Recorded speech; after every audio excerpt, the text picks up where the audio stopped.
as a recap for our real estate year, comparing it to, you know, a 2009 or a 2010, 2012 was a pretty darn good year for real estate, and I think 2013 is going to be even better. So 5 signs to watch for housing in 2013. Buying gets less affordable. The bust of the housing market 5 years ago created one of the cheapest times to buy. So prices hit bottom for the most part in 2012, and buying is going to be less affordable in 2013. Prices are coming up and costs are changing, you know, not for the better of the buyer.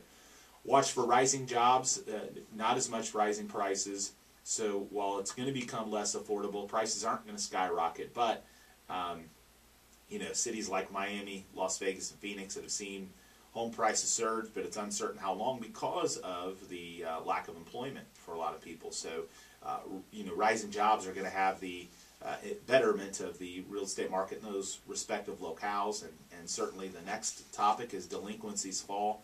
You're going to see less foreclosures, less people being delinquent, the market just continuing to improve. As of the latest quarter, the delinquency rate dropped to 5.41%, and for 2013, it's expected to continue dropping to around 2%. So a nice significant drop.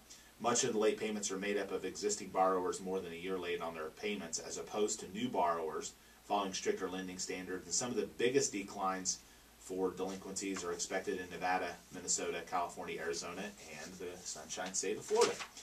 Then another sign to watch, first-time home buyers. The housing market's rebound, hard to miss this year, but not everyone rode the wave to better days. Missing were first-time home buyers, many of whom were either jobless or couldn't get a home loan, or both.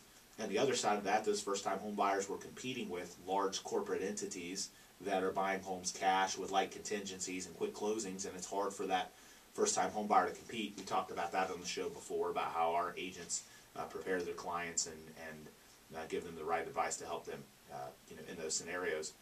And those who tend to be first-time home buyers, 25 to 34-year-olds, suffered far worse joblessness than most other adults in years following the recession. A year ago, unemployment among young workers was 9.2% versus 8.7% for all adults. The gap has narrowed recently. In November, unemployment among young workers had fallen to 7.9%.